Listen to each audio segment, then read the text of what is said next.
Alhamdulillah, Alhamdulillahi Rabbil Alamin. Allahumma salli ala Sayyidina Muhammad wa ala ali Sayyidina Muhammad. Kita dalam segala urusan dunia mengambil keputusan kita harus bermusyawarah. Tapi kalau dalam hal ibadah tidak semestinya bermusyawarah. Artinya kalau kita mau laksanakan kewajiban kita, masa kita bermusyawarah dulu? Allah Subhanahu wa taala memanggilkan kita untuk menunaikan salat kita 5 waktu, tidak perlu dimusyawarahkan. Kalau kita sudah mendengar hayya 'alas salah, hayya 'alal falah, segera tunaikan kewajiban kita. Kalau kita perhatikan dalam Al-Quran, banyak ayat-ayat yang Allah Subhanahu wa taala ikatkan salat dengan zakat, atau bahasa lain salat dengan infak, sebagaimana firman Allah Subhanahu wa taala di suratul Baqarah, dan saya yakin semuanya hafal. A'udzu billahi minasyaitonir rajim. Bismillahirrahmanirrahim. Alif lam mim. Dzalikal kitabu la raiba fihi hudan lil muttaqin. Alkitab ini petunjuk bagi siapa? Bagi muttaqin. Dan Allah menjelaskan sifat-sifat mereka.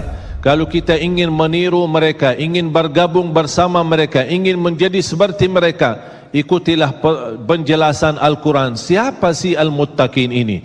Allah Subhanahu wa taala sebutkan, الذين يؤمنون بالغيب ويقيمون الصلاة ومما رزقناهم ينفقون.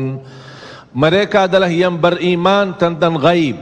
Apa yang gaib? Allah, malaikat, jannah, surga, neraka, segala sesuatu yang gaib mereka percaya, walaupun mereka tidak melihat dengan mata sendiri. Dan sifat mereka alladzina yuqimuna as-salah. Beda artinya yuqimuna as-salah sama yusallun. Ada orang hanya kerjakan salat, tapi ada orang mendirikan salat.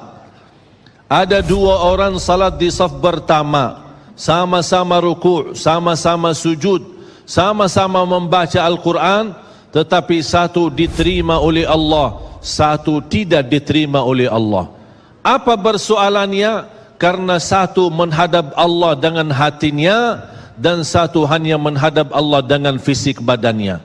Makanya kita melihat orang yang salat dengan hatinya, nikmat salatnya, bisa tenang bacaannya, tenang rukuknya, tenang sujudnya. Beda sama orang yang buru-buru melaksanakan salat. Saya pernah masuk satu masjid, habis saya tahiyatul masjid duduk. Saya melihat seorang baru masuk dan juga tahiyatul masjid. Saya melihat gerakan salatnya, subhanallah, bukan subhanallah, na'udzubillah, luar biasa cepat. Saya hanya menangkapi bacaan gerakan salatnya. Saya baca Al-Fatihah, saya baru selesai waladdallin amin, dengan saya mencuba bagaimana bandingkan bacaan Al-Fatihah dengan salat beliau, dia sudah sampai ke tahiyat, padahal baru saya selesai surat Al-Fatihah. Salat apa ini yang kita kerjakan? Banyak orang-orang berlomba-lomba seolah-olah ada juara. Siapa yang paling cepat selesai salat dapat juara 1. Inilah yang terjadi dalam keadaan kita. Makanya kita merasa tidak nikmat salat kita. Yang kita hanya kejar seminar khusyuk dalam salat, latihan khusyuk dalam salat. Sebenarnya Bapak Ibu biar faham, tidak ada perintah dalam Al-Quran memerintahkan salat yang khusyuk. Tidak ada perintah dari Rasul salat yang khusyuk. Salat khusyuk itu apa? Salat yang khusyuk hasil dari salat yang tenang. Allah perintahkan ketenangan dalam salat.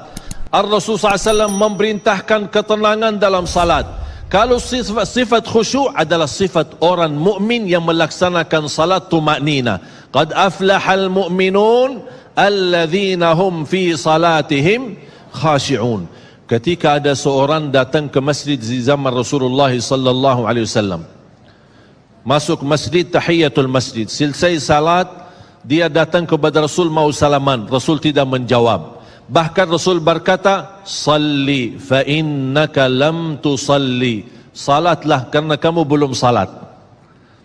Dia pergi ke depan, salat lagi, selesai balik lagi bertemu Rasul. Mau salaman, Rasulullah SAW tidak menjawab. Salli fa innaka lam tusalli, salat dulu karena kamu belum salat. Sampai 3 kali dikasih tahu oleh Rasulullah SAW. Akhirnya orang berkata, mohon maaf ya Rasulullah, saya tidak tahu selain ini salatku. Gimana? Kata Rasulullah SAW, fa idza qumta faqum mutma'inna. Kalau berdiri, berdiri tenang, tumaknina. Tumaknina salah satu rukun di dalam salat. Tidak sah salat seorang tanpa Al-Fatihah, betul? Sama tidak sah salat seorang tanpa tumaknina. Baca tenang, rukuk yang tenang, sujud yang tenang, wallahi akan terasa nikmat. Dari hasil ketenangan dan upaya dan ikhtiar kita akan muncullah rasa khusyuk. Karena khusyuk bukan sesuatu yang datang dari luar, tapi khusyuk sudah ada di dalam hati. Tinggal bagaimana cara dikelola, bagaimana bisa dikembangkan cara salat yang tenang.